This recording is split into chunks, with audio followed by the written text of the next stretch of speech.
ఇవాళ రాష్ట్రంలో ఏ మూల చూసినా కూడా తెలుగుదేశం పార్టీ దుడుకు చర్యలు, దుందుడుకు చర్యలు, దౌర్జన్య కాండలు చేస్తున్నంతసేపు పోలీసు వ్యవస్థ కళ్ళప్పగించి చూస్తూ వారి జోలికి వెళ్లకుండా, కట్టడి చేయకుండా ఉద్దేశపూర్వకంగా తెలుగుదేశం పార్టీ వారితో లోబడిపోయి లొంగిపోయి ఎక్కడన్నా వైసీపీ వాళ్ళు తెలుగుదేశం చేసినటువంటి దాడులకి తిరుగుదాడి చేస్తుంటే, లేకపోతే ఆత్మరక్షణ కోసం వాళ్ళని కాపాడుకునే ప్రయత్నంలో తిరగబడుతుంటే మొత్తం వైసీపీ వాళ్ళందరి మీద కూడా తప్పుడు కేసులు కడతాం. చేతులతో టీడీపీ వాళ్ళు కొర్రలతో కొట్టినా కూడా కేసులు లేవు.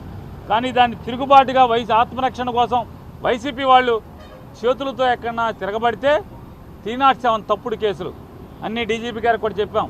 అలా కడుతున్నారా అన్నాడు. కడుతున్నారని నేను రాతపూర్వకంగా ఇవ్వండి, ఖచ్చితంగా నేను యాక్షన్ తీసుకుంటాను, ఎటువంటి తప్పుడు అధికారి మీదైనా మేము చర్య తీసుకుంటామని చెప్తే వారికి చెప్పాం. అయ్యా ఇవాళ అంబటి రాంబాబు గారు కూడా మాట్లాడారు. ఇవాళ total law and order failure అంతా కూడా పోలీస్ ఫెయిల్యూర్. ఈ ఎలక్షన్ తర్వాత జరిగేటువంటి హింస అంతా కూడా పోలీసుల యొక్క ఫెయిల్యూర్ మూలంగానే ఇదంతా జరుగుతుంది.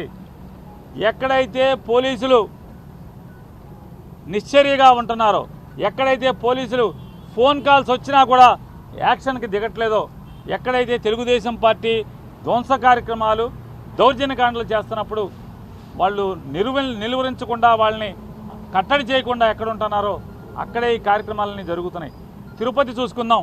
తిరుపతిలో వైఎస్ఆర్ కాంగ్రెస్ పార్టీ నాయకుడు పోలింగ్ స్ట్రాంగ్ రూమ్ దగ్గరికి వెళ్తే అతని కారు మీద దాడి చేసి ధ్వంసం చేస్తే పోలీస్ యాక్షన్ లేదు. కనీసం ఆపిన పోలీసు లేడు.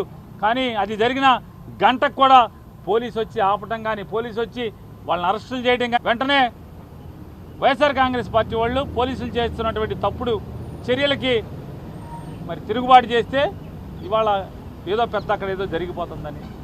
పల్నాడులో వినుకొండ నియోజకవర్గంలో చూసుకున్నా, లేదా సత్తెనపల్లి నియోజకవర్గంలో చూసుకున్నా, నరసరావుపేటలో చూసుకున్నా, మాచర్లలో చూసుకున్నా, ఎక్కడ చూసుకున్నా కూడా తెలుగుదేశం పార్టీ ధ్వంసకాండకి తెరలేపితే అక్కడ పోలీసులు ఎక్కడా కూడా కనీసం పట్టించుకోని పరిస్థితి. అయ్యా మమ్మల్ని కొడుతున్నారు, చంపుతున్నారని ఎస్పీకి ఫోన్ చేసినా కూడా మేము చర్య తీసుకుంటామని ఎవడో చెప్తే ఒక్క పోలీసు వచ్చిన వాళ్ళు లేడు. ఏమైపోయారు ఈ పోలీసులు అందరూ కూడా?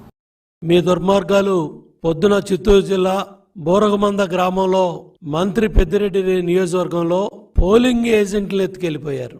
మీరు చేసిన పాపాలకి, మీరు చేసిన దుర్మార్గాలకి మీ మాట విన్నందుకు అక్కడ ఎస్ఐ సస్పెండ్ అవుతున్నాడు. అదేవిధంగా మాచర్ల నియోజకవర్గంలో ఎన్ని అరాచకాలు ఈరోజు మీరు చేసింది, ఎన్ని దుర్మార్గాలు, ఎన్ని దాళ్లు, చివరికి మీ ఎమ్మెల్యేని, మీ అభ్యర్థిని గృహ నిర్బంధం చేసే పరిస్థితి వచ్చింది. ఉరవకొండ 129వ బూత్లో పోలింగ్ అధికారులతో మీ వాళ్ళు వాగ్వాదానికి దిగారు. అన్నమయ్య జిల్లా పొల్లంపేట మండలంలో మా ఏజెంట్ల మీద మీ కార్యకర్తల దాడి. కడప జిల్లా చాపాడు మండలంలో గొలవలూరు గ్రామంలో టీడీపీ ఏజెంట్లను బయటికి లాగి మీరు చేసిన అరాచకాలు. శ్రీశైలం 4-5 పోలింగ్ కేంద్రాల్లో మీ నాయకులు చేసిన అరాచకాలు. పత్తిపాడు నియోజకవర్గంలో బ్యాలెట్ పేపర్లో మీరు చేసిన అరాచకాలు. పల్నాడు జిల్లా గురజాల దాచేపల్లి మండలంలో పోలింగ్ బూతుల దగ్గర మీ పార్టీ కార్యకర్తల దాడులు. కడప జిల్లా చాపాడు మండలం అనంతపురంలో టీడీపీ ఏజెంట్లను బయటికి లాగిన కార్యక్రమాలు. పల్నాడు జిల్లా సత్తెనపల్లి నియోజకవర్గం రాజుపాలెం మండలంలో కార్యకర్తల మీద మీ నాయకులు చేసిన దాళ్లు. ఉరవకొండ పయ్యావుల కేసు స్వగ్రామంలో మీ అభ్యర్థి విశ్వేశ్వరరెడ్డి 178 బూత్లో పోలింగ్ ప్రక్రియను ఆపిన కార్యక్రమాలు. నెల్లూరు జిల్లా కమ్మవారిపాలెం గ్రామంలో మీరు అభివృద్ధి చేయలేదని అక్కడ ఎన్నికలనే గ్రామస్తులు బహిష్కరించారు. ఆ గ్రామంలో ఎన్నికలనే బహిష్కరించేశారు. కడప జిల్లా పొల్లంపేటలో మలవారిపాలెంలో మరి వైసీపీ మన తెలుగుదేశం పార్టీ నాయకుడు జడ రాంప్రసాద్ ని మీ కార్యకర్తలు దాడులు చేసింది మర్చిపోయావా? నందిగాం నియోజకవర్గంలో మాగలలో మరి టీడీపీ కార్యకర్తల మీద, నాయకుల మీద మీ గోండాలు చేసిన దాడులు. కడప జిల్లాలో భద్రతా పోలీసులు అక్కడ వైఫల్యం చెందితే మీ నాయకులు, కార్యకర్తలు అక్కడ తెలుగుదేశం పార్టీ ఏజెంట్ల మీద చేసిన దాడి.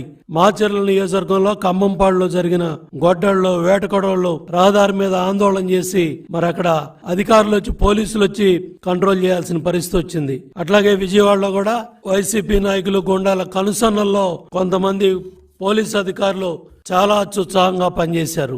నరసరావుపేటలో భారీ కాన్వాయ్తో ఎమ్మెల్యే గోపిరెడ్డి తమ్ముడు దగ్గర 10 వాహనాలు వేసుకొని మరి అక్కడ చేసిన దుర్మార్గాలు, తాడేపల్లిలో మీ పెద్దారెడ్డి కొడుకుని గృహ నిర్బంధం చేసే కార్యక్రమాలన్నీ కూడా మీడియాలో పత్రికల్లో ప్రజలందరూ కూడా చూశారు.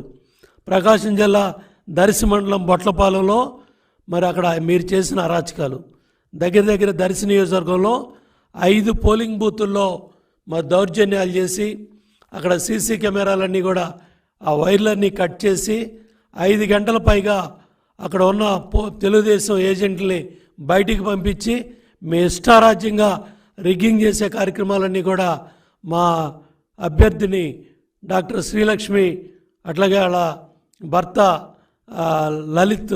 డాక్టర్ లలిత్ వీళ్ళందరూ కూడా ఆ ప్రాంతానికి వెళ్తే వాళ్ళ మీద దాడులు చేసి దగ్గర దర్శిలో అక్కడ ఎస్పీకి కానీ కలెక్టర్కి కానీ ఆర్ఓకి కానీ 5 బూతుల్లో రీపోలింగ్ కావాలని చెప్పి కూడా అక్కడ మా అభ్యర్థిని శ్రీలక్ష్మి రిటర్నింగ్ ఆఫీసర్కి కంప్లైంట్ ఇవ్వడం జరిగింది.